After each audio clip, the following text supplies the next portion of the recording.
Bali'de bir günde kaç para harcarım? Buranın geceliği $20. Fiyatlara bakınca evet buradaki insanlar ucuz olarak adlandırıyor. Çünkü bütçe dostu bir yer aradınız ve burada kalmak istiyorsunuz. Bakın şöyle bir oda. Yani bir gece yarısı ansızın cebinden $10.000 paran da gidebilir.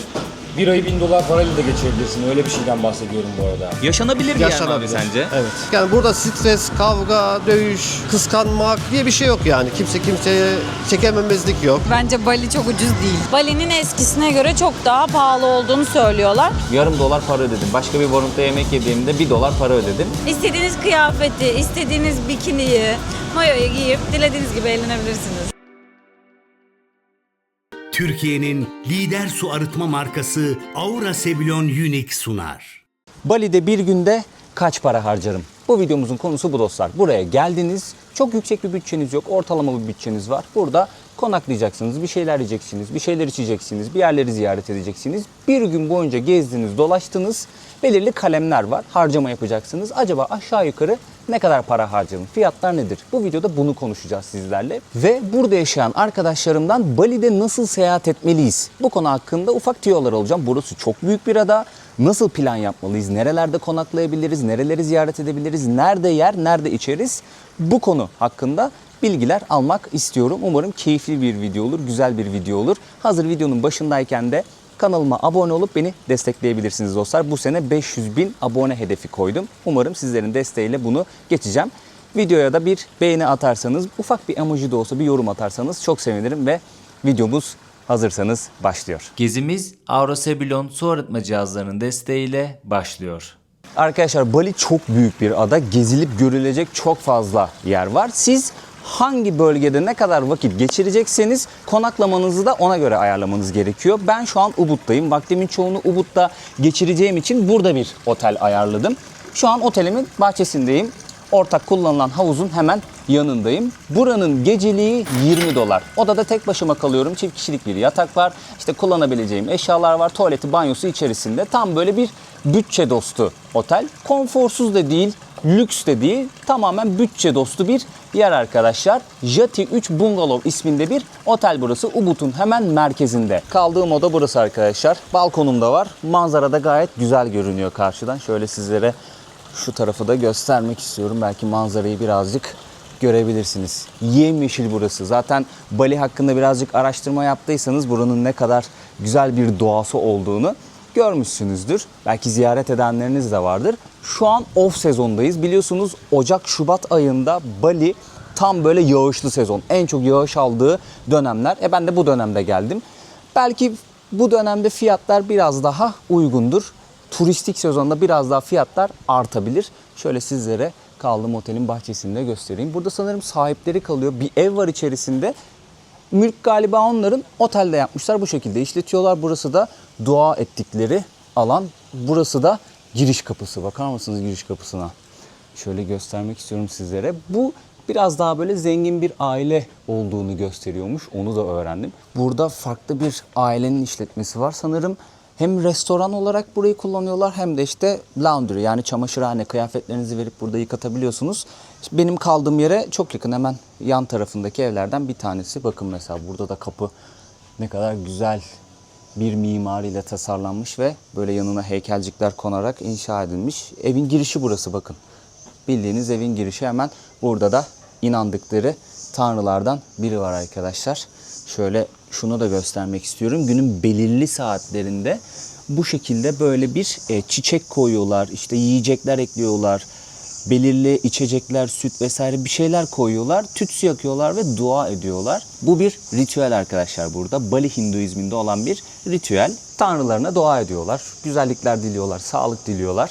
Böyle bir inanç arkadaşlar. Zaten Bali Hinduizmini anlatmıştım, hatırlıyorsunuz. Değişik bir inanç. Hindistan'dan tüccarlar sayesinde zamanla bu tarafa geliyor.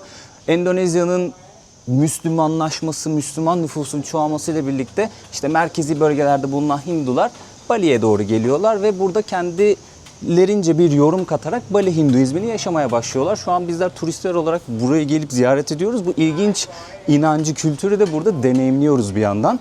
Gerçekten ilginç. Yani böyle izlemesi, gözlemlemesi çok farklı geliyor insana. Buraya yolu düşen olursa bu konu hakkında birazcık araştırma yapsın, okuma yapsın ve iyi gözlemlesin derim.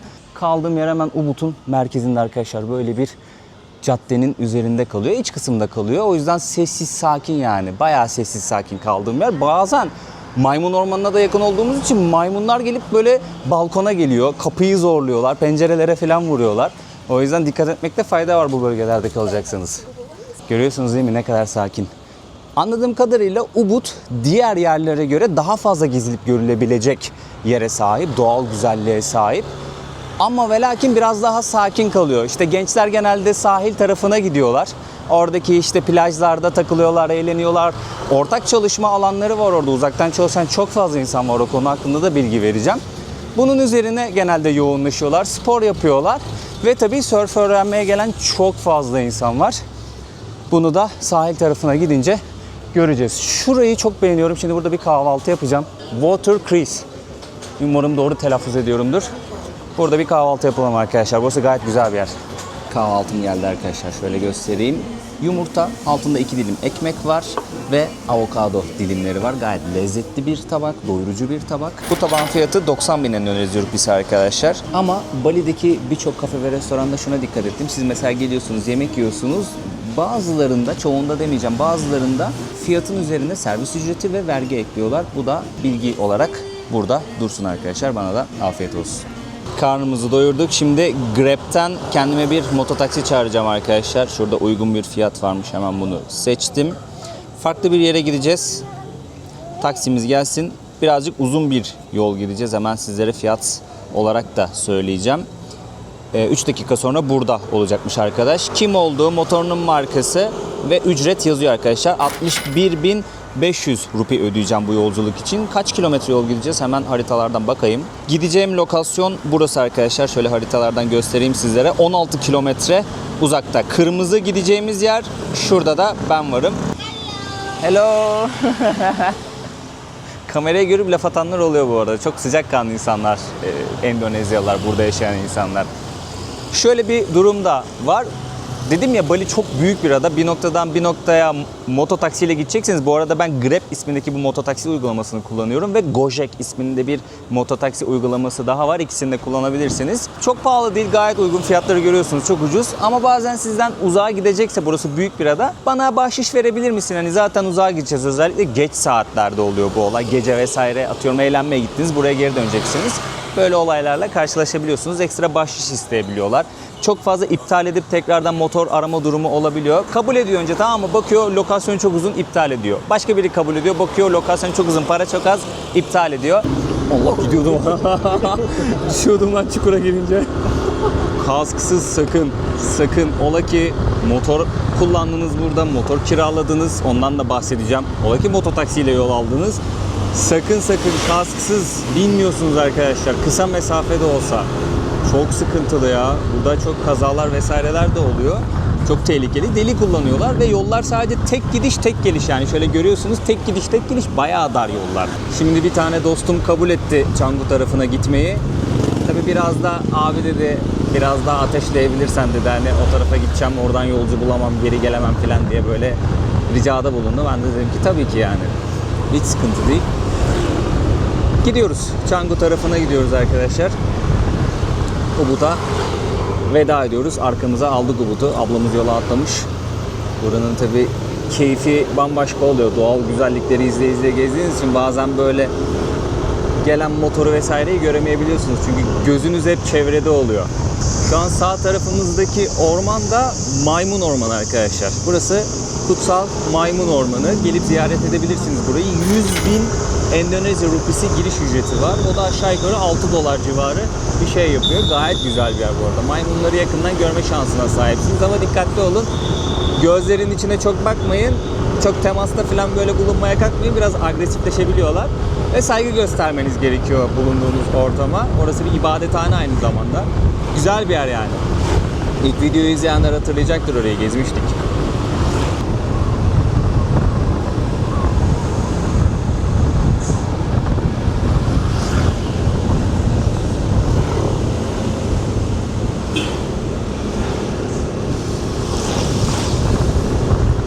Sağımızda solumuzda pirinç tarlaları var arkadaşlar, bakın. Pirinç bu coğrafyalar için kutsal sayılabilecek bir besin maddesi. Endonezyalılar için öyle söyleyebilirim en azından. Çok sık tükettikleri bir besin maddesi arkadaşlar. Mentalite şu: biz pirinci yetiştirelim. Hiç kimseye bağımlı olmadan pirinçle karnımızı doyurur, bir şekilde hayatta kalırız. Mentalite bu. Buraya gelirseniz ve motor kullanmayı biliyorsanız mutlaka motor kiralayıp böyle kafanıza göre gezin derim. Yani şu tarz manzaraları izleye izleye, keyfini çıkara çıkara yavaş yavaş gezin dolaşın derim. Yapılabilecek en güzel aktivitelerden bir tanesi. Ne yazık ki benim motor ehliyetim yok, o yüzden mototaksi çağırdığım zaman bir yerden bir yere giderken geçtiğimiz yerlerden görebiliyorum sadece.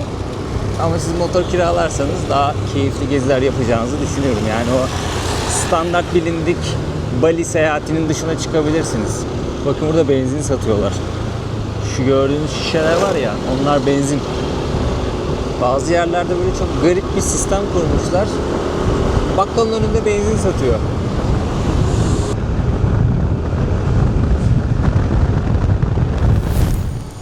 Dümdüz oldum ya, var ya, oturmaktan. Yorucu bir yolculuğun ardından geldik arkadaşlar. Hoş geldiniz. Hoş buldum. Ne haber? İyilik, senden ne haber? Neydi eskiden, cips kola kilit mi diyorlardı, öyle bir şey diyorlardı. Evet. Ne yapıyorsun? İyiyim, sen ne yapıyorsun? İyi valla, ne olsun. Dostlar, sizleri Ayşegül'le tanıştırmak istiyorum. Evet, Kendisi benim uzun süredir arkadaşım. Bu başka video ama seni başka videoda tanıttım, burada da tanıtayım. Belki bunu farklı insanlar da izler. Bir süredir Bali'de yaşıyor kendisi. Balinez mi diyorsun kendine? Evet, ben önceki hayatımda Balinez'im. Ne oluyor Balinez? Yani buranın yerel insanları. Buranın aslında. yerel insanlarına Balinez diyorlar. Sen de Balinez olduğunu iddia ediyorsun. Evet, ben önceki hayatımda Balinez olduğumu inanıyorum, iddia etmiyorum. İkisi arasında bence fark var. Seviyorum burayı. Burası sanki benim köyümmüş gibi hissediyorum. Ve çok mutluyum burada. Köyünü gösterebilir miyiz biraz? Tabii ki gösterebilirim. Şimdi dostlar, ben sizlere kendi kaldığım yeri gösterdim. O kısa dönemli geldiniz, otelde kaldınız. Ama ve lakin uzun dönem geldiniz, burada kalmak istediniz. Böyle bir yerde konaklayabiliyorsunuz sanırım. Aynen Burada öyle. ev kiralayabiliyorsunuz ya da oda kiralayabiliyorsunuz. Benim burada bir odam var. Ve ben burada kalıyorum. Şöyle göstereyim odayı size. Seninle konuştum. Şöyle ayakkabımı hemen çıkarıp odayı göstereceğim sizlere. Müsait değil mi? Gelebilirim. Evet, evet, gelebilirsin.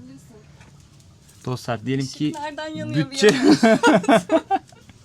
bütçe dostu bir yer aradınız ve burada kalmak istiyorsunuz. Bakın, şöyle bir oda. Bir tane yatak var. Bayağı böyle bambudan bir Aynen. oda. Arkada Tamamen Asya stili bir Asya yer stili. burası. Şurası sanırım arka kendi bahçen gibi. Daha doğrusu balkonun gibi. Aynen, balkon. O burada sallanan sandalye mi bu? Yok. Normal. Sallanmıyor. Sallanmıyor. Evet, o tarz yapmışlar ama. Şöyle bir manzara diyeceğim. Burada çok bir manzaran yok. Bakıyorum.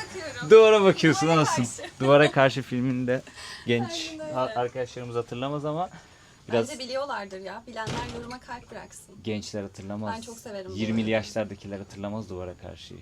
Bence hatırlamıyorum. Ben çocuktum ya Duvara Karşı. Kaç yılı? Ama 2000'lerin şu an başında değil mi Duvara Karşı? Hala çok ünlü bir film oldu. Tabii canım, çok sansasyonel bir film değil miydi? Ben bunu kapatamadım tek elle. problem yok. Açık kalsın. Böcek falan girmiyor değil mi? Ya burada hiç böcek görmedim.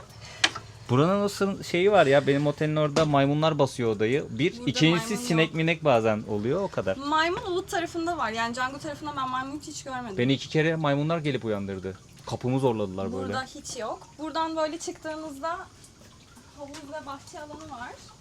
Havuzları hep temizliyorlar yalnız. Her sabah temizliyorlar. Ay ne güzel ya. Havuz burada da yani haftada 2 ya da 3 kere falan temizleniyor. Bahçe falan da yine aynı şekilde. Ben Güzelmiş seviyorum ama burayı. bahçesi. Aynen. Burayı Büyük bayağı bir sevdim bahçesi ha. var. Böyle bir havuzu var. Yukarıda bir de böyle çalışabileceğin bir alan var. Ben orayı da seviyorum. Ha, Orayı da cowork göstereyim alanı. Size. Aynen. Olur. Kaç kişi kalıyor burada? Burada yani 4 oda var. 4 Onlarla oda. beraber 6 oda. Aa, fiyatı söylemedik ya, değil mi? Evet, fiyat çok uygun. Fiyat bir aylık benim kaldığım oda 5.800 lira. 5800 lira bir aylık. Burası çalışma alanı. İnternete nasıl, hızlı mı? İnternete hızlı. Yani ben hiç internetle alakalı bir sıkıntı yaşamadım. Bayağı sessiz, sakin bir muhit burası ya. Güzel bir yere benziyor bura. Canggu'ya geldim arkadaşlar. Sahile doğru gidiyordum ama sahile gitmeden önce sizleri bir abiyle tanıştırmak istiyorum. Ana, tiplere bak. Ne güzel koymuş motorun üstüne. Kaç tane köpek vardı öyle ya? Sizleri bir abiyle tanıştırmak istiyorum. Bir süredir burada yaşıyormuş kendisi. Ben hikayesini birazcık dinledim. Sizlere de tanıtmak istiyorum. Burada bir masaj salonu var. Şimdi Bali'ye gelip de masaj yaptıran bir sürü insan var. Buranın masajı da oldukça popüler. Krasula Spa isminde bir masaj salonunun sahibi kendisi. Sizlere hem burayı göstermek istiyorum, kendisini tanıtmak istiyorum ve işte buraya gelirseniz masaj yaptırırsanız ücretler ne kadar? Bununla ilgili de bir bilgi vermek istiyorum. Merhaba. Merhabalar abi, nasılsın? Hoş geldin. Şöyle sol elimi uzatacağım abi, sağ elimde Nasılsın? kamera var. İyi İyisin. sağ olasın, sen nasılsın? İyisin. Dostlar, sizlere Ahmet abiyle tanıştırmak istiyorum. Buranın sahibi. Abi sen kaç senedir buradasın? Sen de böyle 3 yıl. ufak bir sohbet ettik ama Aynen. izleyiciler de tanısın istiyorum seni. 3 yıl oldu yerleşeli. 3 yıl Yani oldu. 10 yıldır gelip gidiyorduk. Hep bir ayağım buradaydı. Ama 3 yıl oldu. Temel olarak buraya yerleştik. Canggu Babakan bölgesinde Krasula Spa'yı açtık. Zaten Türkiye'de de asıl mesleğim spa olduğu için Antalya'da da bu işi yapıyordum. Burada da bir küçük bir apart oteli yaptık. Böyle yuvarlanıp gidiyoruz. Toplam burada 6 ve burada 2 tane VIP oda olmak üzere toplam 8 masaj odamız var. Ve 9 ayak refleksoloji olarak alanımız mevcut. Masajlarımız ayak refleksiyonları 150K'dan. Dolar Body- olarak ne kadar Dolar yapıyor olarak ya da TL olarak ne kadar yapıyor? 9 abi? dolara geliyor. Ayak masajı 9 dolar. Ayak masajı 9 doları.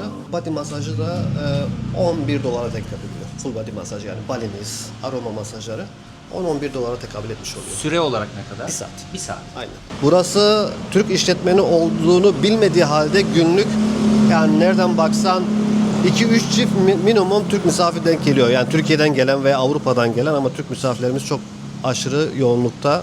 Bu da bizi mutlu ediyor tabii ki.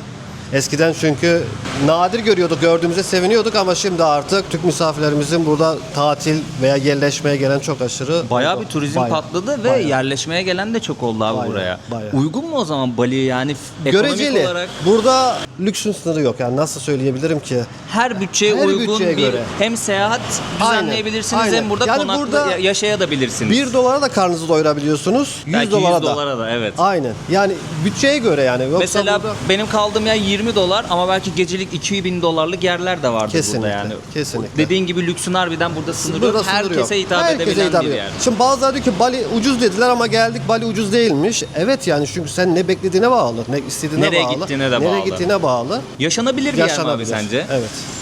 Mesela gezmesi keyifli bence Ya ama ben yaşanabilir kendim mi? için söyleyeyim. Ben Almanya'da yaşadım. Türkiye'de Antalya, Manavgat'ta yaşıyordum Side'de. Bali'yi ayrı geçiyorum.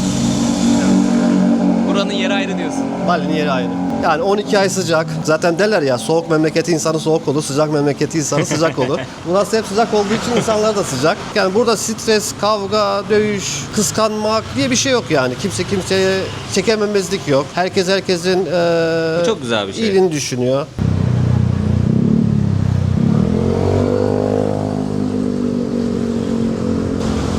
Gün batımı için sahile indim arkadaşlar. Şöyle sizlere ortamı göstermek istiyorum. Dalgaların sesi, karşıda bulutlar ve güneş hemen bulutların arkasında kaldı. Biraz böyle buruk bir gün batımı oluyor gibi ama bulutlara yansıyan o günün son ışıkları gayet güzel gözüküyor arkadaşlar. Gördüğünüz üzere bayağı da bir kalabalık var. Burada da dünyanın en iyi beach club'ı olarak galiba anılan Fins var. Şöyle göstereceğim. İçerisini birazcık gezdim, dolaştım. Bayağı kalabalık bir ortam var. Adından da kaynaklı olarak, belki konumundan da kaynaklı olarak bayağı bir insan gelip burada eğleniyor. Gün batımını izliyor, müziğin tadını çıkarıyor. İşte yiyeceğin, içeceğin tadını çıkarıyor ve arkadaşlarıyla keyifli vakit geçiriyor. Bir yandan da tabii bu gün batımını, manzarasını Fins'ten, bulunduğu noktadan, konumdan izliyor dostlar. Sizleri Selen'le tanıştırmak istiyorum arkadaşlar. Biz 6 senedir birbirimizi tanıyoruz. Ben Olimpos'ta bir dönem çalışmıştım. Hikayemi bilenleriniz vardır. Olimpos'tan beri birbirimizi tanıyoruz dostlar. Benim en yakın arkadaşım Uğur, Selen'in de en yakın arkadaşı Duygu. İkisi evlendiler. Biz orada dördümüz hep birlikte tanışmıştık. Onlar da evlendiler. Kendilerine de selam olsun tekrardan. Çok saçma bir diyalog oldu ya. Nasıl anlatacağımı bilemedim. Nasıl gece kulübü? Sen şey demiştin, burası dünyanın en iyi beach club'ı mı? En iyi beach club'ı sahilde seçilmiş. olan gece kulübü ya işte öyle Aynen. telaffuz edeyim ben. Bayağı değişik bir ortam vardı içeride Aynen. ya. Giriş ücretsiz. Evet, giriş ücretsiz. Saat 11'den her akşam gece 12'ye kadar yılın 365 günü açık.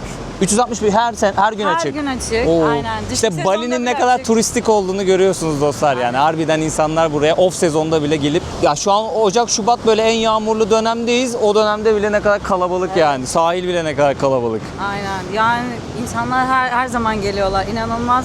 3 tane büyük havuzu var, 3 tane büyük stage'i var. İstediğiniz kıyafetle, istediğiniz şekilde girebilirsiniz. Öyle kıyafet kuralı da yok. İçerisi Hiçbir bayağı şekilde. büyük bu arada. Birkaç Aynen. tane farklı restoran gördüm. Aynen. Ve böyle bazı restoranlar var. Sen şey dedin, VIP dedin. Dans eden ablalar falan var. Ben çekmedim bilerek o ablaları. Bayağı böyle Tayland'daki o ortam var gibi yani orada. Aynen. Değişik her saat başı gösteriler oluyor. Fiyatları da ben şeyleri çektik arkadaşlar. Bir iki restorandan böyle menü alıp fiyatları çektim. Ben arkaya koyacağım. Siz o Endonezya rupisini dolara TL'ye çevirerek pahalı mı ucuz mu şey yapabilirsiniz. Bir mukayese edebilirsiniz. Buraya gelecek olanlar için de bir fikir olsun, bilgi olsun. Yani bu konumdaki bir gece kulübünde bile fiyatlar aslında konuma baktığın zaman normal gibi geliyor. Aynen. Böyle Bence fiyatlara çok bakınca evet buradaki insanlar ucuz olarak adlandırıyor. Çünkü herkesin rahatlıkla gelip eğlenebileceği bir yer olarak turistler söylüyor. Yani içeriye girip hiçbir şey yemeden, içmeden saatlerinizi geçirebilirsiniz. Eğer ayakta kalmayı göze alabiliyorsanız. Ama bir Ben- yerde oturmak istedik ister- diyelim, oturma parası alıyorlar. Aynen. Ona göre fiyatlar değişiyor. O da kişi sayısına göre değişiyor. Ha, kişi sayısına Evet, göre. aynen. 11'de başlayıp gece 12'ye kadar devam ediyor. Sadece ben eğlenmek istiyorum. Hiçbir alkol tüketimim yok. Ben sadece dans etmeye gideceğim derseniz yani girip çıkmanız yeterli. Hiçbir şekilde size sormuyorlar.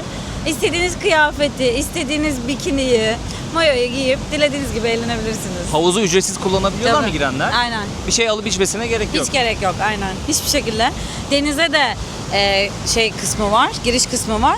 Ama akşam 7'ye kadar buradaki hiçbir deniz hiçbir özel işletmeci tarafından sahiplenilmemiş. Yani tamam. Sahiller halkın yani. Aynen. Sahiller halkın. Gördüğünüz üzere zaten sahilde çok fazla bir şey göremiyorsunuz arkadaşlar. Şöyle mikrofona biraz Aynen. da yakın konuşayım çünkü rüzgar var birazcık. Yani sahilleri işgal edemiyorlar ama gitmiş birazcık iç kısma bir tane beach club yapmış. Onu da bayağı bir popüler yapmış galiba. Oradan da büyük para kazanıyorlar. Aynen. Şöyle gün batımını göstermek istiyorum. Şeyi de söyleyebilirsin. Eşyalarını diledikleri gibi bırakabiliyorlar. Evet ücretsiz ben çantamı bıraktım mesela. Bir kağıt verdi ben kağıdı nereye koydum bilmiyorum ama. Olsun buluruz. buldum tamam buldum. Aynen. Arkadaşlar tahmin edebileceğiniz üzere bu suda yüzmek imkansıza yakın bir şey. Çok tehlikeli yani.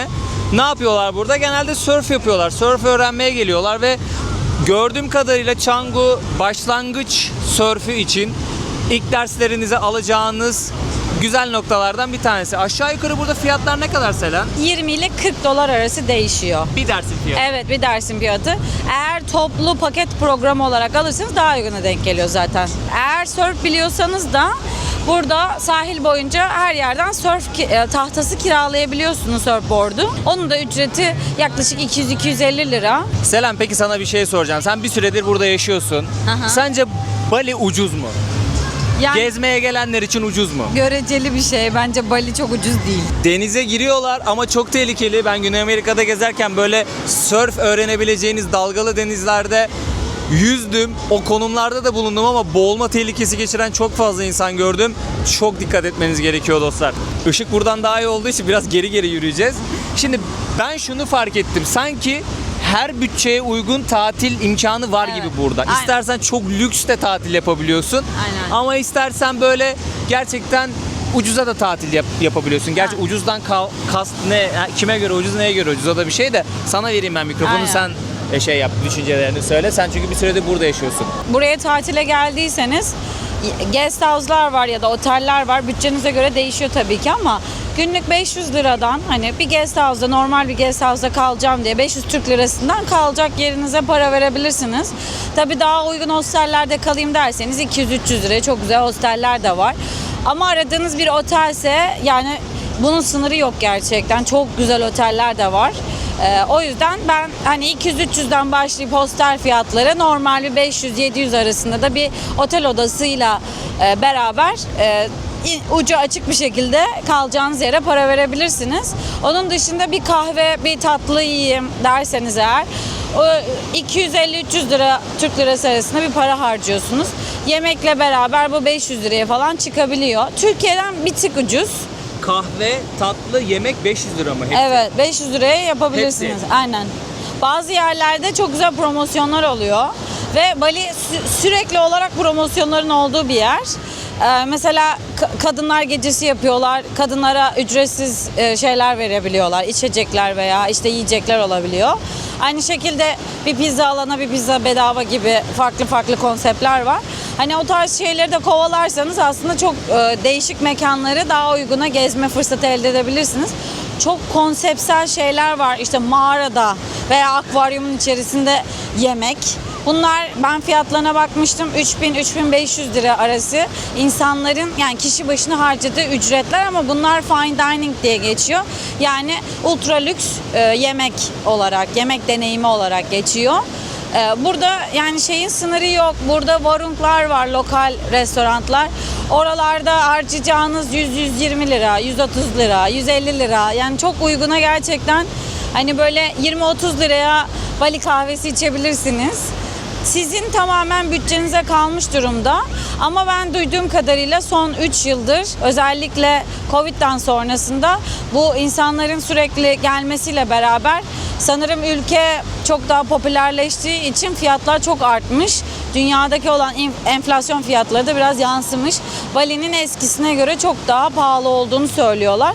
Bana da açıkçası aşırı ucuz gelmedi. Aşırı ucuz derken hani Türkiye'ye kıyasla çok uygun, işte inanılmaz ucuza kalıyoruz, inanılmaz ucuza yemek yiyoruz diye bir şey yok.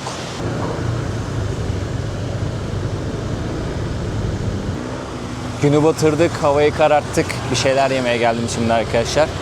Burada bir tane warung dükkanı var. Warung dediği de buranın yerel lezzetleri.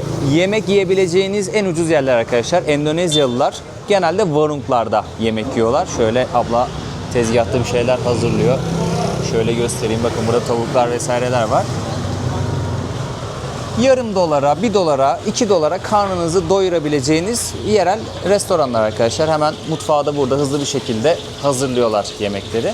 Menümüz bu arkadaşlar. Tabii bu birazcık ufak olduğu için ben sizlere hemen menüdeki fiyatları söyleyeyim. Genelde işte noodle'lu tavuk vesaire yapıyorlar ya da pirinç ve tavuk yanında sebzeler vesaireler, bu tarz yemekler var. Yani Güneydoğu Asya'da bulabileceğiniz yemekler çoğu. Fiyatlar da burada genelde böyle 1,5 dolardan başlıyor. Dolar hesabı söyleyeceğim direkt. Yani 20.000 rupiden başlıyor, 50.000 rupiye kadar çıkıyor. Yani 2,5 dolara kadar, 3 dolara kadar çıkıyor fiyatlar. Burası biraz daha mesela pahalı bir warung. Ben ilk warung yediğimde yarım dolar para ödedim. Başka bir warung'da yemek yediğimde 1 dolar para ödedim. Burası biraz daha merkezi bir konumda olduğu için ve daha temiz. Diğer gittiğim warung'lara göre daha temiz. O yüzden fiyatlar bir tık daha turistlere yönelik olmuş. Arkadaşlar tabağımız hazır. Noodle'lu, tavuklu 2 tane de salatalık koymuşlar. Sebzeli bir noodle tabağı. Şöyle göstereyim, hemen hızlıdan tadına bakacağım. Bayağı güzel. Bayağı güzel. Bir tek porsiyon birazcık ufak geldi ama tadı falan çok güzel ya. Bir de temiz çalışıyorlar gördüğüm kadarıyla. Abi afiyet olsun. Öyle girdin ama ben çok heyecanlıyım. Derdi giriyorum yani. Sıkıntı yok değil mi video çekmemde? Yok, hiç problem yok benim Ne yapıyorsun, için de iyisin? Ben şu an çok utandım. Hiç şu an konuşamam yani. Vallahi bak. Yani öyle oldu, acayip oldu yani. Çok hızlı girdin. Vallahi abi. mi? Vallahi. Tabii keseyim mi burada? Hayır kesmeyeceğim, sıkıntı yok. Sen nasıl istersen de yani. Estağfurullah canım. Sen nasıl rahat edeceksen öyle konuşalım. Çok iyiyim abi. Keyifler yerinde. Muhteşem. Yemeği beğendin mi? Sen Ben tavuklu çok pilav söyledin. Kızarmış tavuk ve pilav. Bir tane daha söyleyeyim şimdi. İstersen geldiği zaman çekersin bu arada. Afiyet olsun. Nasıl abi Bali? Sen ne düşünüyorsun Bali hakkında? Sen de geziyorsun, Bence dolaşıyorsun. Bali korkunç iyi bir yer. Yani şeyin çok fazla üstünde ya. Normal standartların çok üstünde yani. Bu nereli olduğundan bağımsız bir şeyden bahsediyorum bu arada. Abi 29 tane ülke gördüm ben totalde ve genelde ülkelere gidince turistik yerlerden ziyade hani nerede kalınır, nerede yaşanır kısmındayım. Bir Okinawa sevdamız var. Japonya'da, oraya da gideceğiz bu arada. Sen gittin mi bilmiyorum ama. Okinawa'ya gitmedim ben. Gün gelir be. Yani nasip diyelim. Böyle şeyler kısmet anladın mı? Japonya çok güzel ama seversin. bak Korkunç iyi. Japonya'yı. Ben bu sene 2 sefer gittim bu arada. Aa çok iyi. müthiş. Aynen. Canım sıkıldıkça Vietnam bu arada şey olduğu için çok göbek ya. Canım sıkıldıkça hafta sonu kaçıyorum falan. Çok keyifli yani. Bu arada başka bir seviye ha bu. Hafta sonu canın sıkıldıkça kaçmak Tokyo'ya. Çok iyi. Çok iyi değil mi yani? Böyle bir cümleyi kurabildiğim için gerçekten her gün şükrediyorum ya. Korkunç iyi bir seviye yani bence. Bu arada Emre çok Bali sevmeyenlerdendi normalde.